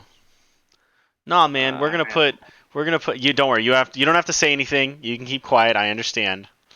But I'm gonna talk right now. All these You go ahead. fucking Previous land center owner, go ahead and provide your previous, insight. the original esports arena owner. Thank you very much. I had the original esports arena in Las Vegas. HyperX can go suck the poop out of my butthole. I'm very professional here on this show, folks. No, seriously. These fucking idiots. Here comes my rant. Here comes the real episode 5. You fucking moronic piece of shit casinos are sitting here. Guys, we need to build we need to capitalize on an esports demographic. How are we gonna do the esports, the sportsy, the night fort stuff, and the G pub? What is it? The Poogie, the what? The Fortnite, the what? Yeah, we want to do that. Let's. He turns his mic off. Let's do that. Okay, how do we do it? Well, let's just put a bunch of computers together, and we're gonna charge $10 an hour. What? 10 fucking dollars an hour? I know I'm old, and I remember PC bangs at $1 an hour, maybe $1.50 or two. Like, and the latest one that I want to say we built, because Robbie was part of the team. We charged $4 an hour. Um, that was 5 years ago. Yep. But that was, I mean, all right. So back on point to the casinos. We're just gonna I put don't a think it bunch was a of. high quality land center, by the way. I think it was worth $4 an hour. It was or was not a high quality land center. I think it was a high Oh quality yeah. land center, and it Oh was worth yeah. $4 an hour. Oh absolutely. No, I mean, there's a reason what we built sold for $60 million, but there's actually two major reasons GameWorks sold for $60 million. One was the esports division that I was the director of esports. I built that entire division. Robbie was my third hire, I believe. He ran a lot of the LoL stuff. Like Robbie was phenomenal. He's part of the reason that that GameWorks sold for $60 million. The other reason is fraud, like just straight fucking illegal fraud. Um, I'm not going to go Always a little into. bit of that somewhere. I mean, Always a dude, little it's bit of more that than a sprinkled little in there. bit.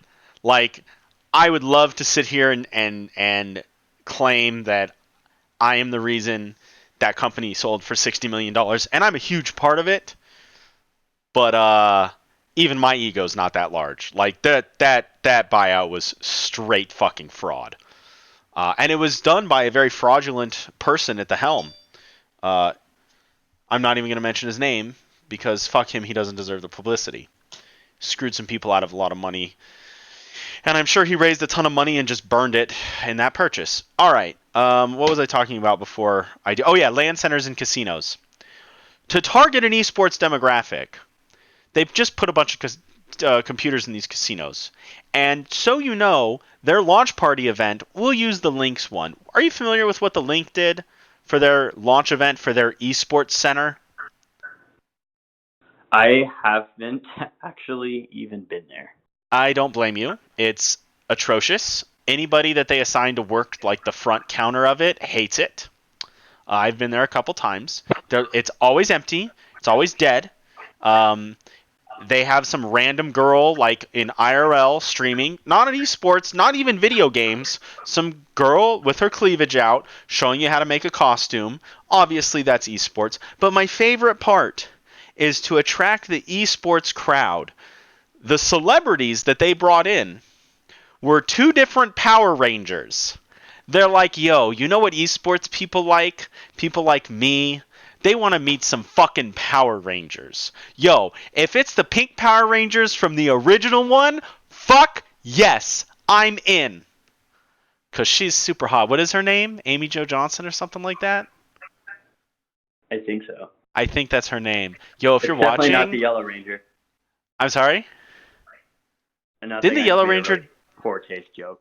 I mean, didn't she die? Like, Yes. oh my god. Too dark. I'm I angry, know, but I'm that's sorry. how dare you. Nah, man, it's cool. Um, they hired like some random fucking recent Power Rangers. Something that like an 8-year-old would fucking know.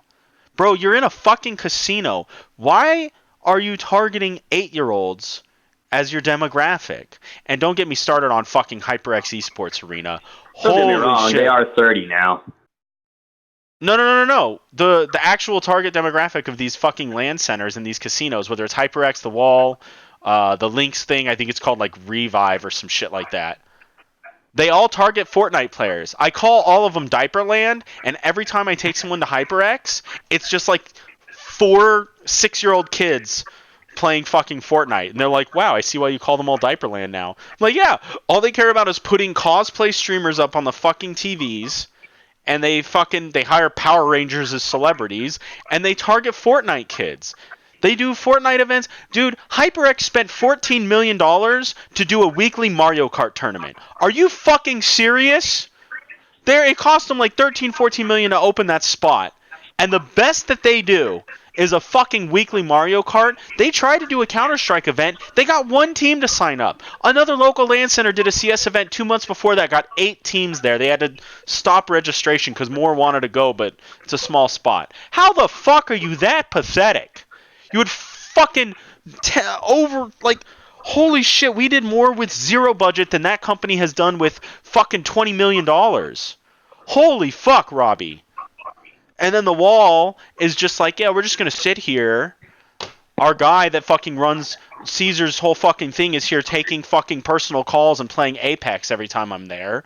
Holy shit, dude. I don't give a fuck if Caesar sees this. Yeah, your Drew Bunsen or whatever the fuck his name is sits there playing Apex all day. He doesn't do a fucking thing. These casinos are so bad.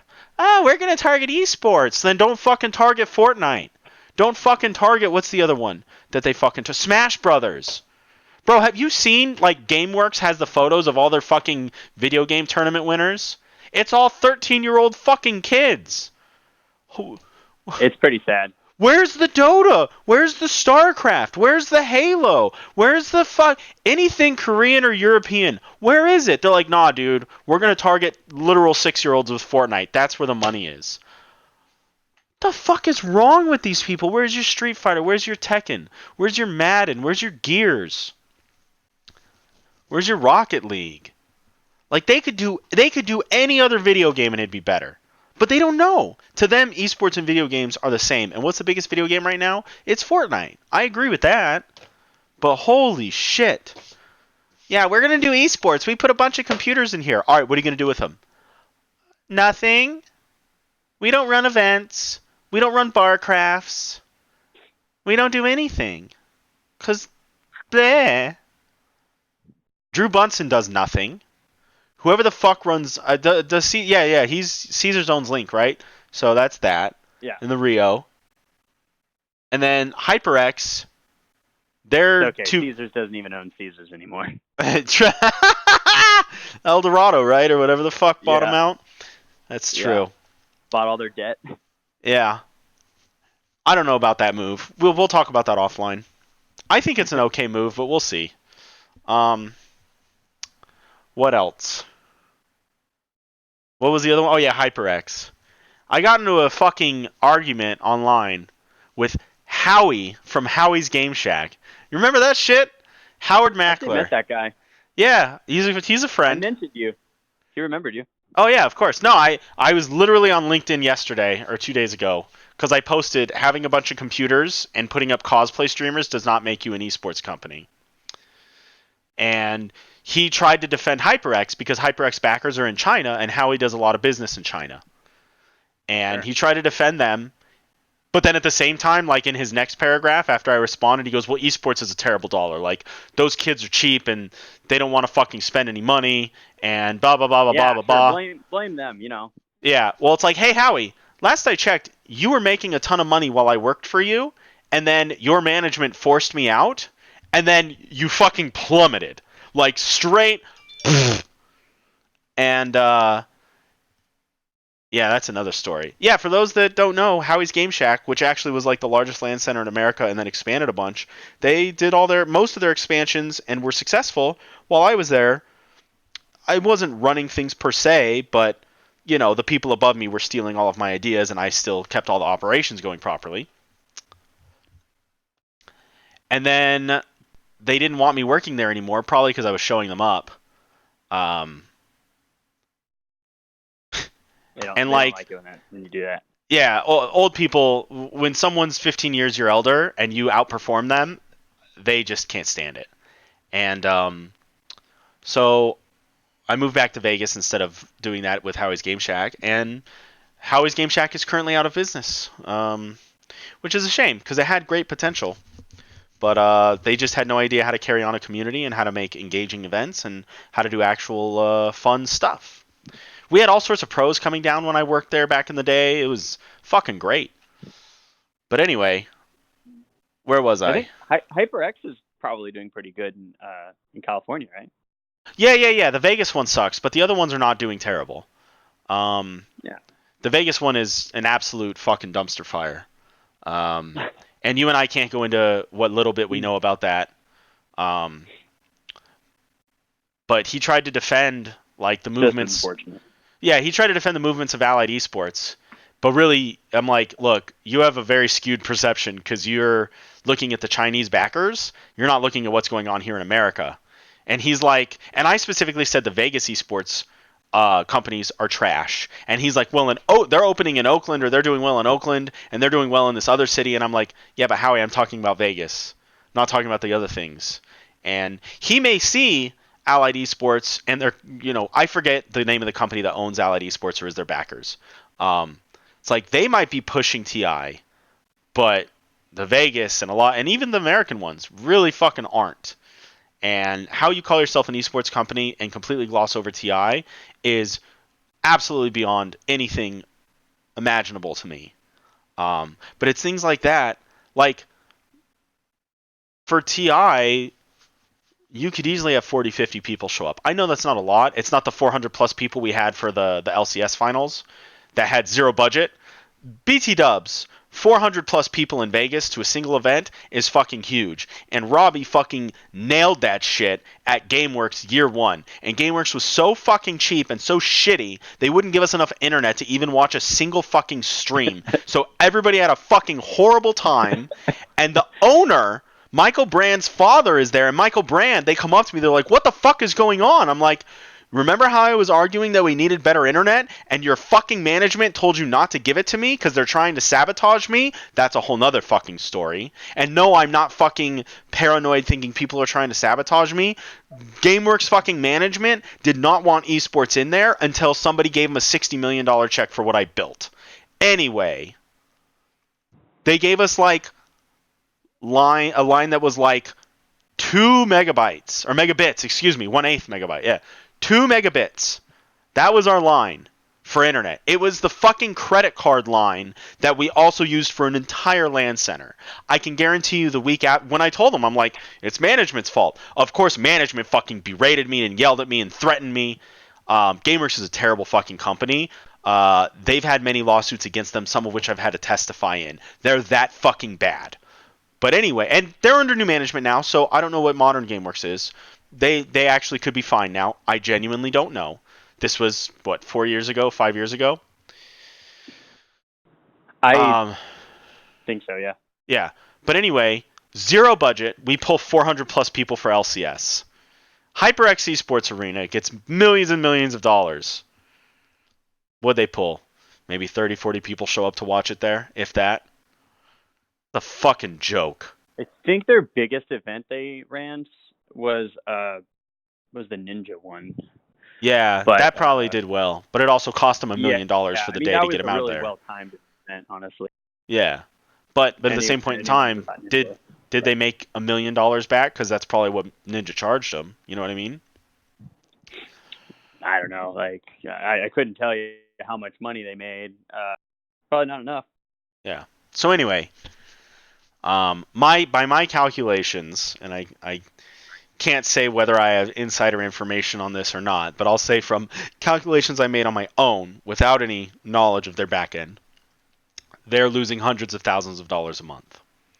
And Yeah. whether or No, not that's you're right. true, well, I don't know what we can and cannot say. So I've Uh, heard that from different sources with different backgrounds. yeah, I and have it friends makes that work sense. there that no longer work there that have divulged some information as well. Absolutely. We have eyes and ears everywhere. I like that about esports. When you've been in it for a while and you're well respected, people give you info that they may or may not, or may that they're supposed to or maybe aren't supposed to divulge. But in the end of it all, doesn't fucking matter because that place is so negative, and it's just there's so much potential because it's a fucking beautiful place. Like there's It so really much is. opportunity. It's by far Dude, the production value that of like streamed events and stuff that they could produce is just like not it's even close to anywhere else. yeah, I bro. mean, If I would if you even say gave in the me country.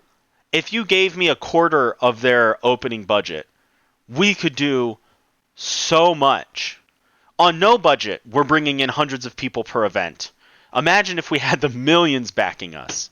Anyway, that's why I'm just like, you're not an esports company and you're trash. Because they're like, well, what we're going to do, we're going to market to 7-year-olds and then we're going to put some cosplay stuff up on the screens. But we're an esports arena and then we're going to have another girl that plays not even competitively and she's terrible, but we're going to pretend she's professional. And that's going to be the sports electronic stuff. Literally, that's the sound their brain makes. That's how stupid they are. Don't, like, you're putting fucking cosplay and IRL up on your screens while TI is fucking going on. $30 million Dota 2, the biggest esport event in the world. And you have fucking IRL up on your screens. And the thing is, it goes for the link and it goes for the wall, too. What a fucking joke. Is Millennial Esports even around anymore, by the way? Did they close down? I think they open only for like private events, but Yeah, I don't know if they ever like really developed much of a business model, like a day-to-day business model. it was I'm not funny. really sure. This other guy. I know nobody that used to work there. I mean, when I interviewed for a position at Esports Arena, I know that there was two other people gunning for the same job, and both of them were from Millennial. So Doesn't surprise me. Those guys were. I mean, they were nice to me, but I was just like, What are you gonna do? Like, you don't have anything. They tried to have like realistic racing, like the VR racing. I'm like, that's not gonna sell anything. Is that your big pitch? Fucking imbeciles. And how is that esports? I mean, there's some racing games that are esports, right? Is Forza still around? I would consider like certain racing games esports viable, not just video game competition. yeah, sure, absolutely. As long as there's not like too much variance involved, but it is still free for all. So it's Yeah, you're not wrong in the free for all part. I was thinking racing like one on one because whenever there's competitions, back like when WCG did Need for Speed, it was all 1v1 racing. I believe. I'd have to double that check, sounds like but fun. I would watch dude, that. yeah. And World Cyber Games has actually come back. That's a whole other thing we can talk about. Downed itself in 2012. China bought it, brought it back 2019, and it was supposedly really good. I got to watch a little taste Tostis. It was good. I like the StarCraft side of it. See, But anyway, I wanna actually travel. Like, I wanna go to some places where esports is like in like a really densely populated area that esports is like really like well received and prevalent. Like some cities in like Brazil and like Indonesia and like yeah. I various. mean, Seoul and Shanghai are top of the list Yeah, too. absolutely. Yeah, I Um, mean, I feel like maybe just esports ain't for America, man. Maybe we're just good at making the games. It possibly. sucks, but I think about it every day. I'm like, you know what? Maybe this industry is just garbage. Maybe I'm Well, just not in the right the video country for game this. Maybe I industry need out to go here is learn. huge, but maybe the esports industry is not something you can bring to Americans due to a difference in culture compared to the rest of the world. That's actually I hate I never thought of that because to Really? me to me I think esports about it every is day. It depresses me yeah. instantly. Now you made me depressed every day. How fucking dare you? How fucking I'm dare sorry. you? God damn it. Because I always was like, nah, it'll come around. And, I think maybe every now and then I might have thought, well, maybe it doesn't. But, like, esports, because here's the thing I'm willing to reach a middle ground. I know only caring about the most S class Koreans in StarCraft is not the esports that people, it's not going to sell a 50,000 person stadium. Madison Square Garden isn't going to be filled out with people watching two Koreans playing fucking StarCraft 2 or Brood War. Like, I've already come to terms with that. That doesn't bother me one bit. And I understand why this type of entertainment is not for anyone. I was showing people TI that are in the music industry, and because they love what I do in the music industry, and they think that is potentially for everyone. And even the music I industry stuff, I'm like, it's for most people, but not everyone. And um, I'm showing them TI, and when I send it to them, I'm like, this isn't for everyone. Like, this is a bit more niche. I get it, but this is a different type of entertainment that I'm into. Because maybe they'll enjoy it. And they all were like, "This is some weird shit, Matt. What are you sending us?" But it'll I mean, I don't know, dude. I think that like putting TI up on the screens, Dota has a much larger barrier to entry than any other game, so that's maybe not the best example. But putting Rocket League up, absolutely, I think is viable. Putting StarCraft up, because StarCraft is easy to watch, absolutely viable. Putting fighting games up, absolutely viable. Not because they lack depth and it's easier to understand them, but because it's easy to understand life bars. Like, this has been discussed. I don't know if you've seen all those studies and all the other thing that's been put forward, but why are fighting games the most watched by casuals? Like, people that don't play video games will watch fighting games, but they won't watch LOL, they won't watch Dota, they may watch Madden, but fighting games are what they get the most enjoyment out of. And the theory is because you can tell the status of everything because of the fucking life bars. Whereas in Dota, you have 10 heroes throwing fireballs and shit at each other. It's like, what's going on? What are your thoughts? You think Yeah, that's dude. a reasonable? Yeah. Um, yeah, uh, I think that life bars obviously make everything easier. I mean, like just look at Counter Strike and when they implemented the higher visibility and life bars. I think watchability is just really important in general for any of these games. Yeah. I mean, the fact that League of Legends was able to even get the numbers that they did, as far as like people watching the games, the professional matches, like it's amazing It's a to me. miracle. Yeah. Because I like who people who don't play that game are just like, what the fuck is happening? Like, I what think is their going on? viewership numbers are so high because so many people play. Like I think the percentage is still the Yeah. same of people that play and watch as most games. Um, Well, but that's like why these game development studios have pivoted away from the competitive aspect and more towards the playability and absolutely. the business model. Because it's like, okay, so we know the reasons why people watch the League of Legends, but are we really willing to put the time and effort into developing like a group of people that are willing to play the game and breed that much fanaticism? I mean, even if you hate League, you gotta give like all the props in the world to Riot. Like the earlier stages of Riot, like those guys, they did the impossible. They really did when it comes to developing a fan base. It's like who the hell would have ever even thought about playing an action RTS? You But almost then called it a like MOBA. It would have been okay if you did. I would no, have just slapped you digitally. I wasn't almost gonna call it a MOBA. I promise. um,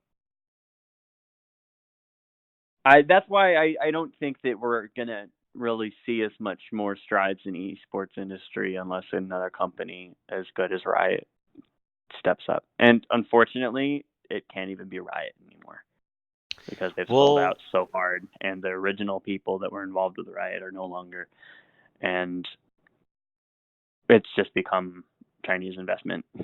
yeah. Instead of making the next big esport, because people are always telling me, yo, you used to build video games, right? And I'm like, yeah. They're like, did you ever want to go back into it? I'm like, that's actually what I'd like to do more than anything. Um, People are like, you're going to make the next big esport? I'd be okay not. I'd be okay making casual games, or even like you discussed, making the next poker. Uh, I actually really I like really, that I idea. really think that's, I think that is the future of gaming, gaming and video gaming, because the 30 something year olds, they're eventually going to get some money and they're going to want to play a game and have a little bit of money on the line for it. Um, there's poker's already a proven business model, so there's really, I mean, everything that needs to be there is already in place as well. I mean, we have Vegas, we have more places, being open to the variants of poker and the legality of it. So there's no reason that we can't develop a game that's super fun, that's like poker, but not exactly poker. I mean, and look at games like auto chess. Fun to watch. Poker, I disagree, not so much. but that's because I'm a hater. Mm. And Right. I You're think a hater of the game. poker is more fun to watch than auto chess. But I'm a hater, and I'm Well, you probably the also know rarity. what's going on in poker, and like it's, I don't know. Poker is fun to watch too to me because I like poker. But Yeah, from an outside perspective,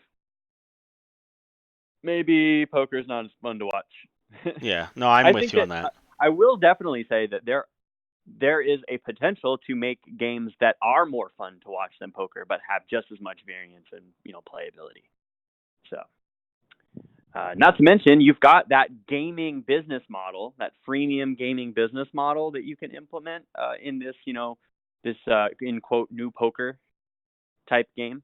Poker 2.0. That, sure, um, you've got that as well. I mean, Tencent made an auto chess game uh, called Chess Rush that I think is the best auto chess game, by the way. Uh, Let's give him a little promo. and Tell me about it. okay, so Tencent made basically published a game called Chess Rush, and it's just like Teamfight Tactics or Auto Chess or Dota Underlords, except it's completely new IP specifically designed just for the game. The characters are cute. The game is free to play. Really, really huge success in Indonesia. It's like actually crazy. There's a pretty cohesive rating system. They've got like It's updates coming out, balance notes and stuff. It's it's like, interesting oh, and how specific countries or regions tend to latch on to a game, and other regions are like dead to it, like just have no idea that it exists. so right, all right. So there's like ratings, right? There's like King basically is the highest. It's like the challenger rating or like the whatever. Uh, there are four kings in the United States of America because you can actually check the data like by players, like by region. That's awesome. There are four kings in the United States of America, and there are 160 kings or challengers in Indonesia. Are you one of those Indonesia's kings in pop. America? No, I You're am. I'm trash. a Get off my podcast. I don't like you I am anymore. 24th in the United States, but I'm Oh, not a nice. king yet. But that's just because I haven't put enough time into the game. I think I am of You could the get there. level king. Yeah, it just takes time. I don't play the game as much as I should to get king. But season one started like maybe like a week and a half ago, and I'm already queen two, which is like diamond basically. Nice. So I'll get there. But no, dude, like that's just like there's 150 people in Challenger in Indonesia and like four in North America. It's just like insane how popular the game is there, like in Indonesia. Maybe that's where we need to launch our poker V2. Not bad. Indonesia. I mean, it Yeah. should be a global launch. Any The fact that any game that I do would focus on huge global outreach. Well, that's why I really like what Tencent has done with Chess Rush as opposed to some of these other games. Um, it is mobile only, first of all. There's no playing this game on a computer. And they still have like a pretty reasonable audience. I think mobile gaming, I used to laugh at it, but I think mobile gaming, maybe we're onto something with this mobile gaming thing. Bring your own device. It's come a long way. The games that I I think built, that poker 2.0 could be played on mobile gaming. absolutely. Uh, you know, all you need to do is provide a venue, maybe some dongles to plug into a screen or something, and Yeah. whatever. I think if you made a bank of just iPads and just like had people come in and pay $5, play on this bank of iPads against one another, and you get a prize. And I think that business model is just simple. It's super easy. It's the same exact thing as poker, As poker, except you don't yeah. have to pay dealers because the game like just runs itself. So Maybe have a it's pit like, boss that's walking around all the various games in case there's something that comes up. But the beauty of right, esports versus a real life sport or competition is you don't have human referees that make mistakes. The games are right, dictated by rules that are literally in the game. They cannot be broken unless someone cheats or hacks somehow. But the fact that I don't have an umpire telling me whether it was a strike or a ball um, right. is why I think it can esports. be a good thing and it can be a bad thing. Um, I mean, obviously, no bias. There should be never any bias involved in anything that's skill based. If you're really truly trying to determine the skill level and Right. which team has the higher skill level, you probably want to have as little variance when it comes to the rules as possible, or interpretation of the rules. But at the same time, I feel like people are okay with a little bit of human error here and there, and they like. I mean, it causes controversy, that's for sure. Yeah, Um, maybe it's. I mean, there's no such Causes thing as drama, bad publicity, so you could be right? right. But I am just I mean, would you prefer a robot to make you your drink or a bartender? bartender. You But know? I'm huge on human interaction. I think those are two separate instances. I know what you're saying. Um, Yeah, but I like the I'm fact glad that that you the you picked up on my point. That's yeah, all that I care about. yeah, yeah. Um, well, That's anyway, why I say we're I think it's debatable. yeah, for sure. Well, we're running a little long. We're about to hit the 2 hour mark. I'm actually going to cut this one short. I'm sure we could do another podcast here soon. But For sure. I'm going to go through, I'm going to edit this. And before I post anything, I'm going to send the edits to you just to be sure that they're cleared. Because, again, for those that are listening live, which is not many, we are on a lot of NDAs and, hey, don't talk about this shit, be honorable type stuff. So I don't think we really I don't crossed think any I said anything I lines. shouldn't. Yeah. Um, You actually did a better job at keeping me from saying things I shouldn't than I Yeah, ever I would. wasn't going to talk But about you interviewing for the position at HyperX. I actually was going to keep that off the record, but you know, it is what it it's is. fine. You can edit it out or not. I mean, it's Yeah, not really. It's as not long as really you a don't big mind bringing it up, I wasn't going to bring it up, but we'll figure it out. deal. For now, though, this was episode 5, which is almost 2 hours, whereas most of my rants are just usually 2 minutes. Thank you very much for hopping on the show, Robbie. Man, I appreciate it. Hey man, it's always a pleasure talking about this kind of stuff with someone that knows what they're talking about. So It's very rare in this city to find someone that knows what they're talking about. yeah. Robbie's face without us seeing it right now is just like, oh, he's so right. I can't stand it. All right, man. I'll talk to you later. All right, catch you later, dude. Thanks for tuning in, Goodbye. everyone.